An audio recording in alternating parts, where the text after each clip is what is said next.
Welcome to the Dice Gods. My name is Hydra, and in today's video we are going to do our first starting bolt action version 3, and this time we're doing with Germany. This series is going to cover starting the game with all of the books which have an armies of book out. So we're not going to be looking at the army lists which are in the main V3 rulebook or any of the PDFs that have been released or anything like that. Purely when they get a mainline armies of book, you'll get one of these videos that will be popping along. And this kind of series is aimed at somebody that has just started with bolt action or is just wimbling into it or considering joining. We're going to cover purely what the army is about and what you can buy to get started and that kind of thing. This series will also contain extra stuff for our members. They'll actually get some sample lists as well, the kind of things you can put together just to get a feel for the game and get to know the system, essentially. So with that, what's ahead for Germany? We're going to look at the good and the bad. We're going to look at the army special rules. We're going to look at certain key units and equipment, a recommendation of first purchases, and then, as I say, for members, some example lists. Now, it's important to note that the Dice Gods is not a historical wargamers channel. We are not historical players. That means that if you're looking for advice to start a DAC army, you're looking to do North Africa, or you're looking to do, I don't know, Normandy or something like that, you're in the wrong place. I don't do the historical stuff. There are many channels out there that do that kind of thing, and I applaud them and I love them for that, and I'm incredibly jealous of their ability to absorb all that information and remember it. I am and ever shall be a wargamer.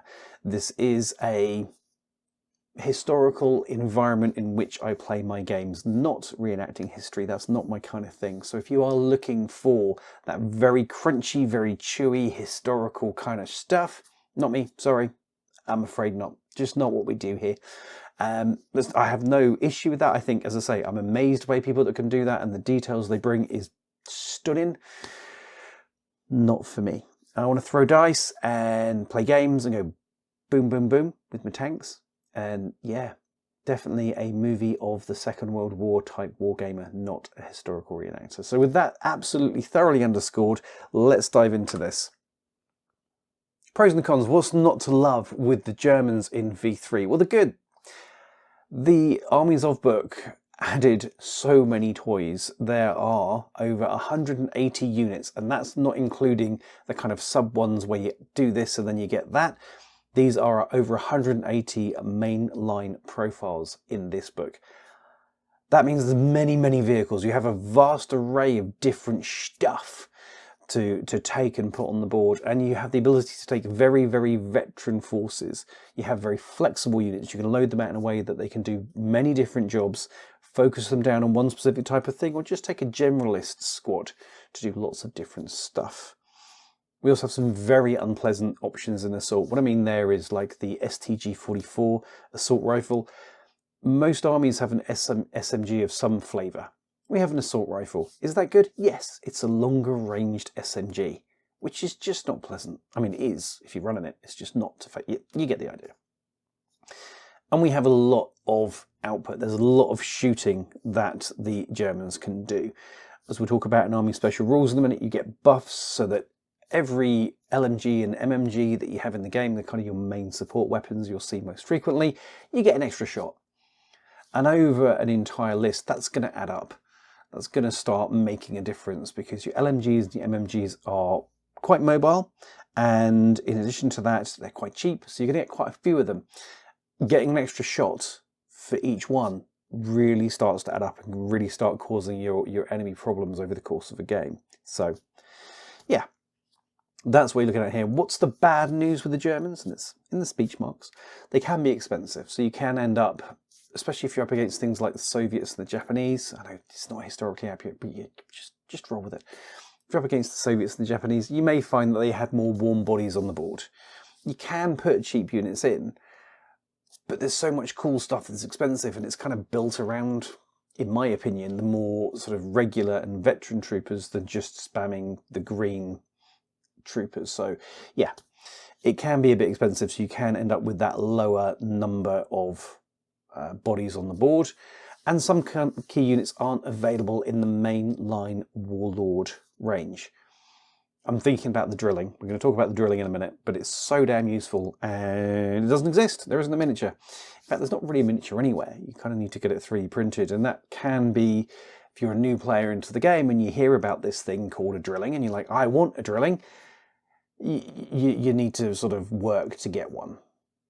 That's essentially where we are. But for the most part, you'll be okay, but there are some units which aren't around. So let's talk about army special rules. So within each army, they will have these army special rules. They're effectively flavour that go into the game. They add benefits and buffs. So the first one that we get for Germany is Hitler's Buzzsaw, which means that all of our LMGs and MMGs get +1 shot. If it's vehicle mounted, if you know your rules for bolt action, then your number of shots gets halved when you are using a vehicle, when it's mounted on a vehicle. With Hitler's Buzzsaw, the way that works is you will halve the number of shots and then add the 1 shot for Hitler's Buzzsaw, effectively. Next up, we have Blitzkrieg. What this means is that regular and veteran German officers take an extra order dice when doing a snap 2.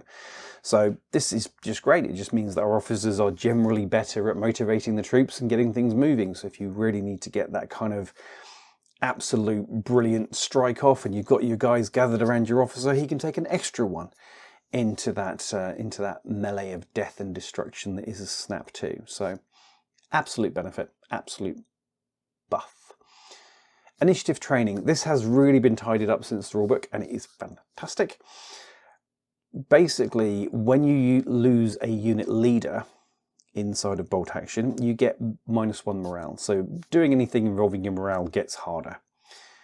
Not for Germans. If you're using regular and veteran units, they don't suffer that -1 morale for losing their unit leader. This is brilliant. I mean, it's not... Is it crucial? No. Does it help? Abso-freaking-lutely.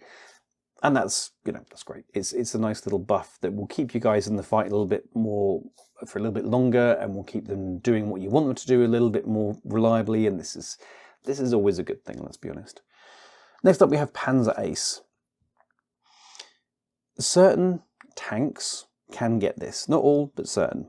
If you make them veteran, then you can give them the Panzer Ace skill for free. And what it does is it gives them +1 pen on their damage rolls and +1 on the damage table. So if your tank shoots someone, then they get +1 to their pen. So for example, if you were to stick it on a Tiger, its main super heavy AT gun goes from pen 7 to pen 8. That means pretty much everything, light and medium tanks even, is going to penetrate automatically. It's just going to buzz straight through. It's going to do its job beautifully. And then when you roll on that damage table, you're going to get +1, which means you're more reliably going to start blowing things up, which is good. So only a single vehicle, and it doesn't affect anything like to hit. I'd love it if it impacted your ability to hit, because if you've played any bolt action, you've probably been in the same situation as me, where you spend a couple of turns getting your big monstrous tank in position, and you get the enemy like Sherman lined up, and you go bang, and then you miss. It's just disappointing. It doesn't matter if it's going to auto-penetrate and it's going to absolutely blow the thing up instantly as soon as the round goes in, if the round doesn't arrive. So that is definitely a thing. But the Panzer Ace is a nice feature. If you can land those hits, they become more reliable at doing the thing you want them to do, which is taking out your target and dropping them effectively. And then we have Defend the Fatherland. Now, this lets you upgrade certain units to either Waffen-SS, Fallschirmjäger, or Gebirgsjäger, which I'm just suck at pronouncing. Anywho, they give a buff based on the flavour that you give them. Effectively, if you want to build out a specific unit, or you want a specific feature as well, then this lets you put that into the game. So if you turn a unit into an SS group, for example, then they gain fanatics and mixed quality even. If you go Fallschirmjäger, then they become stubborn. And if you go for Gebirgsjäger, they get field craft. which is a nice buff. These are all nice buffs, but you need to make sure that you meet the standard requirements. I think that Fulsham and Gebergs need to be veteran, I think. Don't quote me on that, certainly not on Gebergs, but on Fulsham Jaeger, all the time you need to be a sort of veteran to take them. So yeah, it's a nice feature, and it can give some flavour into your individual infantry squads or units around that. It's not just infantry squads. I think you can stick this on anti-tank teams and snipers and stuff like that. So it can have some use. It can make your units, especially with things like stubborn, it can make your units really hard to get rid of and really sort of reliable to stay on the board. So there are definitely features. So key units, we have the best toys in the German side of things. I am a German player, so my bias is absolutely showing. First up, we have the drilling. So this is, if you've not seen a drilling, it's a half-track with a set of autocannons on the top. So three autocannons on the top. Why is that good? Well, a regular one of these will set you back 135 points, which is not ridiculous, and that will pump out 6 autocannon shots, light autocannon shots each turn. Now, each of those shots has a 1-inch template, so if you're taking on infantry, you're going to make an absolute mess of them. It's got a 48-inch range, which is fantastic, and it's Pen 2. What that means is, even if it can't penetrate, let's say you start dinging a heavy tank from the Soviets or whatever, you may not be able to penetrate it, but you can still stick pins on it, so you can slow it down.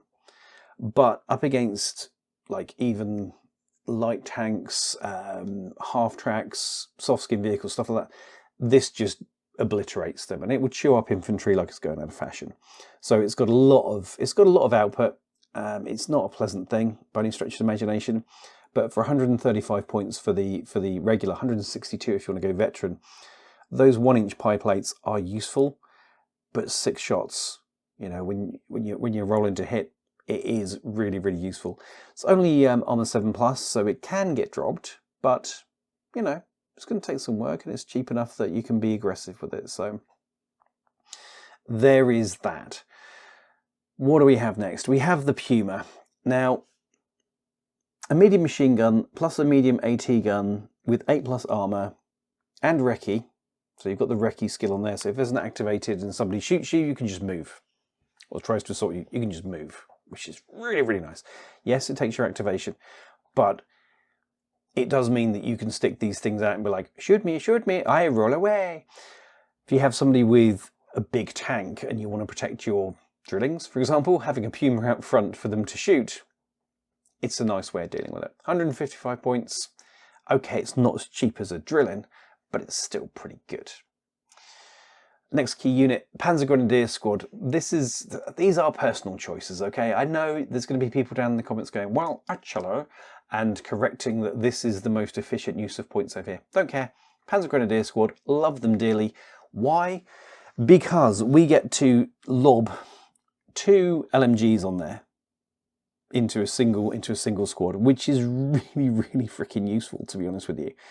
So those LMGs have 5 shots each. So this squad at 36-inch range will put out 10 shots. If you take, as I tend to do, 2 LMGs and 4 standard infantry in there, two of your standard infantry become LMG loaders. One's your NCO, so you end up with one warm body that can be killed, basically, to absorb a hit. But those sort of 10 shots at good range is really, really potent. Now that particular loadout of 6 infantrymen, 2 with LMGs is 96 points, which in a 1,000-point game is not bad. They take reduced damage from a transport being destroyed, so if you stick them in a half-track, the half-track goes pop. They only get D3 casualties, and they can re-roll, mount, dismount order checks. So these guys are super reliable to get onto a vehicle. If the vehicle gets blown up, they are likely to get out and be okay, or take a minimum number of casualties, and you can have those 2 LMGs in there, so you can put some real, if you've got like objectives in the game, you stick a squad of these on your objective and they spend the rest of the game going brick, brick, brick, brick, brick at people. Brilliant. No problems, fantastic, love it. 96 points, perfect.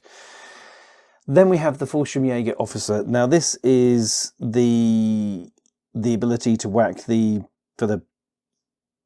army special rule basically on there. So the Defend the Fatherland ability goes on the officer, turn him into Fallschirmjäger, and then because you can, because he's now veteran and Fallschirmjäger, you can add up to 5 extra men and then stick SMGs on all of them and make this absolutely deadly assault squad that you bang into a half-track and fire down the board. Why is this useful? Okay, an infantry platoon is normally limited to 5 squads in total. Sorry, to 5 squads in total, including the officers, but only the 4 standard squads can be of a decent size. So your officers are normally restricted in the number of guys they can take with them. Being able to take a squad of 6 and turn it into an assault death ball is an absolute bonus. You don't have to take an additional platoon.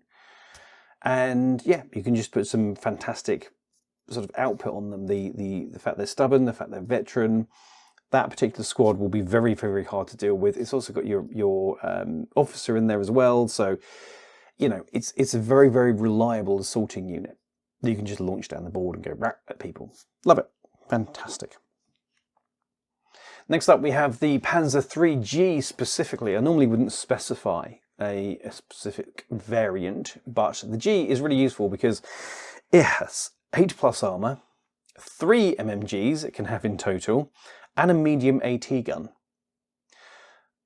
So this thing can pump out 12, count them, 12 MMG shots per turn, or the single medium AT if you see so fit, effectively.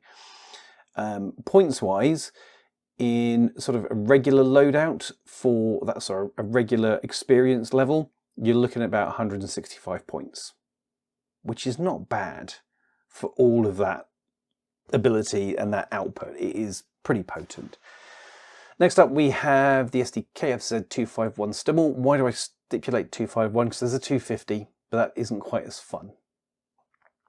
The 251 Stimmel is 93 points for 7+ armour, half-track with a light howitzer, so 2-inch template that you can plop on people. You have the ability to stick a pair of MMGs on there. Oh, and it can transport 8 people. So what you effectively have here is a capacity 8 transport with a light howitzer. So that can do indirect fire. You can start lobbing that around the board if you've got forward observers who can call in your shooting. But I just absolutely adore the fact that you normally send them down the field in an SDK, so a Hanomag. There we go. I knew it was in there somewhere. You send them down the board in a Hanomag, which is potent in its own right. 60 odd points of coming down the field and Bert. 50% extra points. Yeah, I grant you, near enough. But that 2-inch pie plate is just so much fun to stick on people's heads. And so potent. We love that. Next, we have the Sturm Pioneer Squad. Now, this is only available inside of the Engineer Platoon. Is it expensive? Yes, it is. What you're looking at here is an Engineer Squad that can be customised to all kinds of fun stuff. This has the grenade launcher as well that you can stick on here. I haven't mentioned that on here because, you know, it's just completely insane. But these guys can rock flamethrowers, and they can take the 5-point Sturm pistol, which is a 6-inch range Pen 3 shape charged AT weapon. 5 points for that? It's well worth it. You know, you send these guys rocking down the board. They have other abilities and stuff on them as well. They're definitely worth checking out. But you can really customize these guys heavily for a mission. If you want to set stuff on fire, they will set stuff on fire. If you want to blow stuff up, they will blow stuff up. If you want to actually send them in, do some sort of light AT work, even some medium AT work, they have got the chops to take on some pretty scary stuff. So, cheap? No. Capable? Yeah, absolutely. Well worth checking out. So, first purchases, where to begin? The Rattenkrieg starter army is 125 euros RRP, various discounts you can get for this. But in the box, you're looking at 36 of the newest multi-part plastic infantry, Talk about those in a second.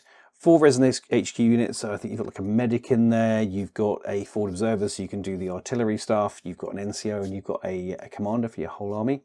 2 MMG squads, a medium mortar team, an SDKFZ 222 or 223 armoured car, and a Panzer IV DC or B medium tank.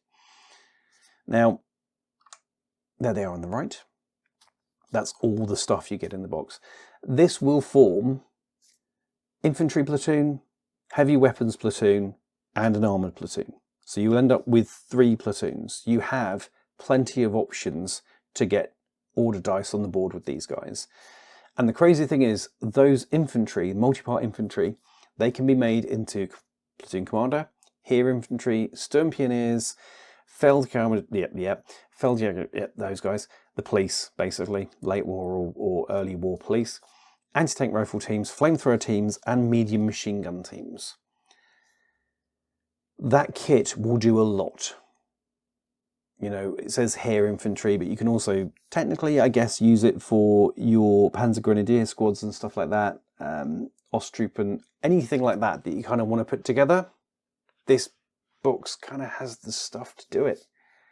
You can make some really, really useful, really capable combinations out of this, and having 36 in the box, there is plenty of stuff you can do with it. And for 125 euros, it's not too bad at all. You're going to get up to, well, depending on your loadouts, you can get up 700 points, maybe 1,000 points. The game itself is normally played at 1,000 to 1,250 points, depending on where you are and what you're doing. So this will get you well on your way to having a fully functional force to play with. If you want to add to that, if you want to go completely bonkers, then the Panzer III, as I say, the Burt Decker tank, definitely worth looking at doing. They're not too expensive. You can pick those up from various places, and they don't tend to be that expensive. The SDKFZ 251, your Hanomag, sticking your infantry into a transport to get them downfield is really useful.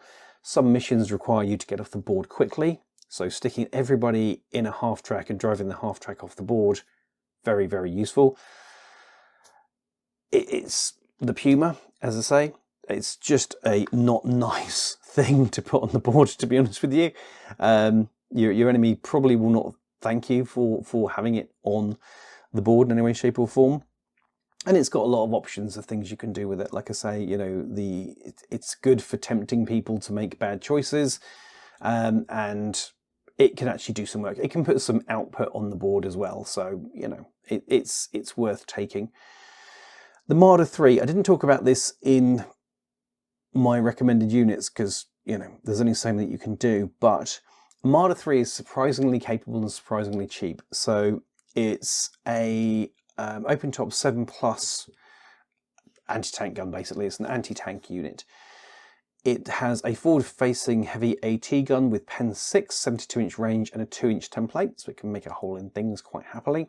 You've got a pintle-mounted MMG you can put on there as well, so the 4 shots with that. And a regular version is 145 points for the Marder 3 Aus M. That's the one with the MMG. It's quite cheap. It's a little bit squishy, but to be honest with you, you should put scarier things in front of it and let it sit at the back and just snipe. It's a really cool, it's a cool unit as well. I'm a big fan of seeing Marders on the board, so very cool unit and well worth checking out. Adding those into the equation, because you've got plenty of infantry in that box. 36 infantry is plenty to start off with, along with the MMGs, along with the resin HQ choices that are in there as well. So getting some armour to support them and get them moving on the board, definitely worth it. If you want more infantry, getting more of the Rattenkrieger infantry, you can buy an army box for that, or platoon box as well. So you have options to build on those if you want. But personally, I'd get some more armour in there just to support the Panzer IV, and potentially, controversial though it is, get rid of that armoured car and stick something a little bit crunchier in there. Because cool as it is, it doesn't have a lot of output. So it's only got the SDKFZ 222 or 223. It only has an MMG from memory, so it's not going to do a lot of output. It's mostly there to tick a box as an HQ unit. I'd rather stick something more useful. The Puma, the Panzer III, even the Marder 3, to beef out your armoured platoon. So next up, for members and Patreons, we're going to go through a couple of sample lists to give you an idea of stuff that I'd stick together and how that would look. If you're not a member already, do consider joining. It doesn't cost much. So saying a thank you to our members and Patreons: Chris Sexton, Mr. Jeshire, Jim Callahan, Michael Rowan, Mike Pierce, Sean Colburn, and Island English especially, top tier. The priests and the acolytes as well. You guys are growing all the time and I'm blown away by the support. If you do want to see more stuff for bolt action specifically, then do consider becoming a member so that I know you really, really want it. It costs less than a coffee a month and it makes all the difference to this channel growing and more stuff coming out. So consider doing that. Links in the description below. But aside from that, thank you so much for watching. There is more for bolt action coming soon from the Dice Gods, so look out for that. Do like, share, subscribe. Give me your thoughts. What are your auto includes and must-haves for German lists? What would you recommend people buy first? Let me know in the comments. Aside from that, I will see you all again soon. Thanks for watching and goodbye.